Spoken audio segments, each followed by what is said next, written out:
বিয়ে বাড়ির গেটের সামনে দাঁড়িয়ে ভিক্ষা চাইছে একটি লোক। দেখে ভিখারি কিন্তু মনে হচ্ছে না, বেশ সৌম্য ও সুদর্শন চেহারা, তবু ভিক্ষা করছেন। কেউ ভিক্ষা দিচ্ছে, কেউ বা পাশ কাটিয়ে চলে যাচ্ছে। সালটা 1904 কিংবা 1905 হবে। কলকাতা মেডিকেল কলেজ থেকে কৃতিত্বের সঙ্গে পাশ করে 1883 খ্রিস্টাব্দে বিলেত গেলেন রাধা গোবিন্দ নামের এক সদ্য যুবক। সেখান থেকে MRCP হয়ে দেশে ফিরলেন। তারপর দেশে ফিরে প্র্যাকটিস শুরু করলেন। আর এক গরিবের ভগবান, রোগীর ওষুধ কেনার পয়সা নেই, ফি তো নিলেনই না, ওষুধের টাকাও নিজের থেকে দিলেন। এলো কলকাতার সেই ভয়ঙ্কর প্লেগ মহামারী। প্রচুর মানুষ প্রতিদিন মারা যেতে লাগলো। সব ভয় তুচ্ছ করে উত্তর কলকাতায় সারা দিন অক্লান্ত পরিশ্রম করে চলেছেন এক ডাক্তার। রোগীর পরিবারকে সচেতন করছেন। এই কাজে সঙ্গী আর একজন মহীয়সী নারী, তিনি হলেন সিস্টার নিবেদিতা। নিবেদিতাও সারা দিন চান খাওয়া ভুলে গেছেন। আর সেই বিলেত ফেরত ডাক্তারবাবু প্রখর রোদে সাইকেলে চেপে পাড়ায় পাড়ায় রোগী দেখে বেড়াচ্ছেন। মানুষকে ভালোবাসার এত নেশা, কই আমরা তো সবাই পারি না। কি প্রয়োজন ছিল তখনকার দিনের একজন MRCP ডাক্তারের এইসব করার? ওই যে বললাম, কিছু মানুষ এই পৃথিবীতে আসেন যারা অন্য ধাতুতে গড়া, নবজাগরণের আলোক বর্তিকা। তখন কলকাতায় মেডিকেল কলেজ হয়েছে, সেখানে ইউরোপীয় মানুষদের দাপট। নেটিভদের ভালো চিকিৎসা করা হয় না। তিনি ভাবলেন, একটা মেডিকেল কলেজ যদি করা যায় তাহলে দেশের মানুষগুলো একটু চিকিৎসা পায়। কিন্তু কে দেবে এত টাকা? নিজের সব দিয়েও তো কলেজ হাসপাতাল করা সম্ভব নয়। তখন নিজে হাসপাতাল নির্মাণের জন্য ভিক্ষা করতে শুরু করলেন। বড়লোকেদের দাঁড়ে দাঁড়ে। বড়লোকের বাড়িতে বিবাহ অনুষ্ঠান, বিলেত ফেরত ডাক্তারবাবু দাঁড়িয়ে আছেন গেটের সামনে। কিছু অর্থ দান করুন না, হাসপাতাল করব। চেনেন না কেউ ডাক্তারকে। কপালে হাত ঠেকিয়ে যেমন ট্রেনে ভিখারিরা করে থাকে,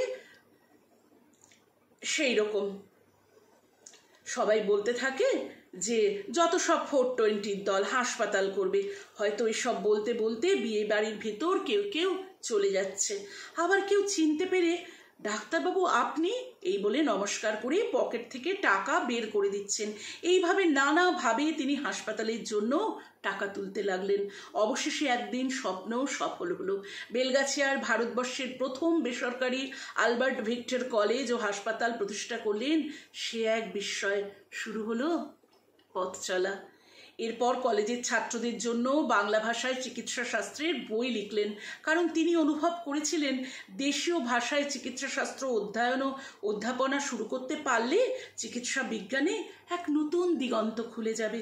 এরপর একদিন আচমকা 1918 সালের 19 ডিসেম্বর ইনফ্লুয়েঞ্জায় চলে গেলেন নবজাগরণের এই মহামানবটি। মৃত্যুর আগে তার সর্বস্ব দান করে গেলেন তার মেডিকেল কলেজকে। রইল পড়ে শুধু বসতবাটি মানে বাটিটুকু। 1948 সালে তৈরি সেই হাসপাতালের নামকরণ করলেন আর একজন ডাক্তার, মুখ্যমন্ত্রী বিধানচন্দ্র রায়। হাসপাতালটির নাম হলো আজকের আরজিকর মেডিকেল কলেজ। সেই ডাক্তারবাবুর পুরো নাম হলো রাধা গোবিন্দ কর, সংক্ষেপে আরজিকর। 1852 সাল 23 আগস্ট, 19 ডিসেম্বর। জীবনটা অন্যভাবে কাটিয়ে দিতে পারতেন না তখনকার দিনের একজন বিলেত ফেরত ডাক্তার। কিন্তু ওরা যে শুধু দুহাত ভরে উজাড় করে আমাদের বিলোতে আসেন, বিনিময়ে কিছুই চান না। ফুলেদের সৌরভ ছড়ানোতে আনন্দ। এটি একটি সংগৃহীত লেখা, তথ্যসূত্র বাঙালির ভাষা ও সংস্কৃতি। সত্যি বন্ধুরা, এমন গর্বের হাসপাতাল, আর আজকে সেখানে আমরা কি দেখছি। সত্যি এর জন্য তো হাসপাতালের কোনো মহিমা কি বলবো, মানে এই এত সুন্দর হাসপাতাল যে এত কষ্ট করে প্রতিষ্ঠিত করেছেন, আমরা শুধু চাইব যে আজকের কোনোভাবে এরকম এক ঘটনা যেন সেই হাসপাতালকে কলুষিত করতে না পারে। আর অপরাধীদের যেন সত্যিই বন্ধুরা কঠোর থেকে কঠোরতম শাস্তি হয়। তবেই বোধহয় এই যিনি হাসপাতাল সৃষ্টি করেছেন ওনার আত্মার বা এই বিধানচন্দ্র রায় এনাদের আত্মারও সত্যিই শান্তি হবে। সকলেই আমরা মানসিক দিক থেকে শান্তি পাবো।